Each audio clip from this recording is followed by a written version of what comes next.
memperingati kemerdekaan Republik Indonesia yang ke-78. Yang pertama yang hendak disampaikan adalah yang perlu kita ingat semuanya, bahwasanya Indonesia dimerdekakan dan Indonesia diproklamirkan oleh kaum cendekiawan, oleh para pendidik, oleh orang-orang yang terdidik, orang-orang yang memiliki latar belakang pendidikan yang baik. Orang yang tidak memiliki pendidikan, tidak memiliki wawasan kebangsaan, maka akan tidak mampu memaknai kemerdekaan Republik Indonesia, karena Republik Indonesia ini dimerdekakan, diperjuangkan, dan kemudian diproklamirkan oleh orang-orang yang terdidik. Oleh karena itu, ketika kita bisa mengambil sebuah kesimpulan, maka ada dua golongan yang terdidik saat itu yang memproklamirkan kemerdekaan Indonesia. Yang satu golongan yang kemudian berpendidikan di Timur Tengah, yang satunya lagi adalah orang yang berpendidikan di Eropa saat itu. Maka kemudian lahirlah Pancasila yang kita kenal. Adalah lahirnya Pancasila itu diproklamirkan dan kemudian dituangkan karena hasil pemikiran dari dua golongan yang terdidik. Yang satu bersekolah di Timur Tengah dan yang satunya lagi bersekolah di Eropa. Dahulu ketika orang-orang yang bersekolah di Timur Tengah, mereka mencari bagaimana kita tujuan beragama. Orang-orang yang sekolah di Eropa saat itu, mereka mencari tujuan bagaimana kita bernegara. Kemudian dituangkanlah dalam 5 sila yang kita kenal dengan Pancasila, yang kemudian diawali dengan Pancasila ketuhanan yang Maha Esa. Yang kemudian di dalam Islam, yang karena ini disusun oleh orang-orang yang terdidik, maka ini di dalam Islam kita kenal dengan maqasidus syariah, atau tujuan kita beragama. Maka ketika kita membahas, mencari apa sih tujuan kita beragama, yaitu hifdzuddin, menjaga agama, menjaga harta, menjaga kehormatan, dan itu semuanya tertuang di dalam Pancasila yang kita kenal. Maka dari itu yang pertama yang harus kita tanamkan dalam diri kita, bahwasanya untuk memperjuangkan bangsa ini, untuk memperjuangkan negara ini adalah untuk orang-orang yang terdidik, orang-orang yang belajar, orang-orang yang serius, karena saat itu tidak mungkin dengan orang awam atau orang yang tidak mempunyai latar belakang pendidikan bisa memproklamirkan kemerdekaan Republik Indonesia. Maka ini catatan untuk semua para santri, santriwan dan santriwati, bahwasanya ketika kita ingin memajukan bangsa kita, maka yang paling pertama yang harus dimulai adalah pendidikan.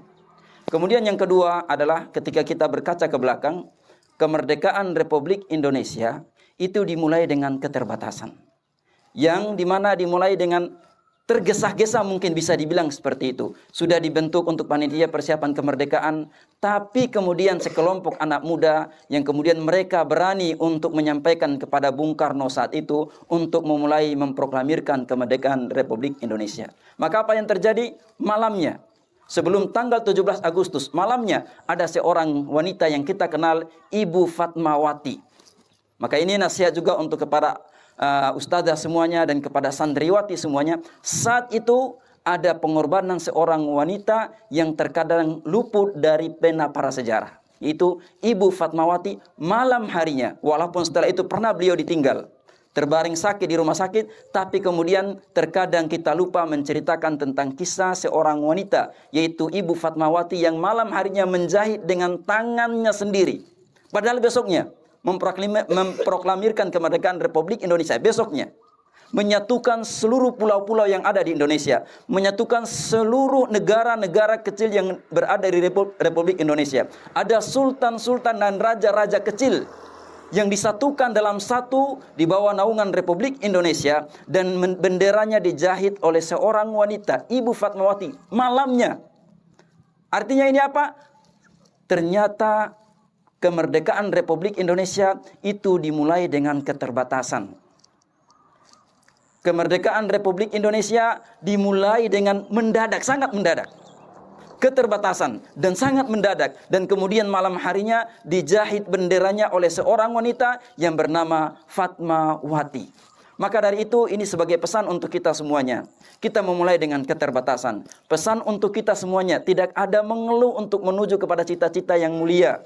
Tidak ada mengeluh untuk dengan keterbatasan yang ada untuk memulai sesuatu yang lebih baik. Maka pesan untuk kita semuanya, jangan pernah kita memulai untuk untuk menggapai cita-cita kita yang mulia. Kemudian yang terakhir, kita telah merdeka semuanya, tapi ada satu PR yang harus tetap kita tuntaskan, yang tertuang juga di dalam Undang-Undang Dasar, yaitu mencerdaskan kehidupan bangsa. Maka kita ingin menjadi Soekarno-Soekarno kecil. Kita ingin menjadi pejuang-pejuang kecil yang mungkin kita tidak bisa mensejahterakan seluruh bangsa Indonesia, tapi kita memulai dengan satu yang kecil, yaitu pendidikan.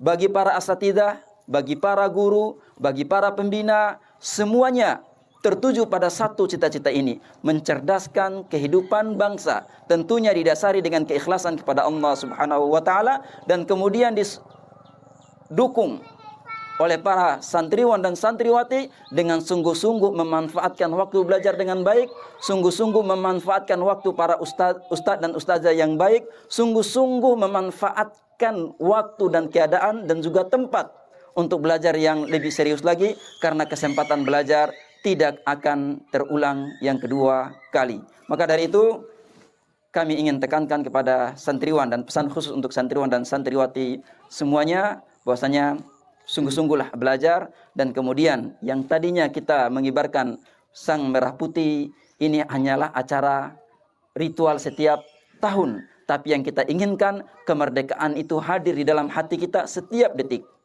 setiap hari, yaitu dengan kita memulai belajar yang sungguh-sungguh, mempersiapkan diri kita untuk kemudian menyongsong Republik Indonesia ini, Republik yang baik, Republik yang maju.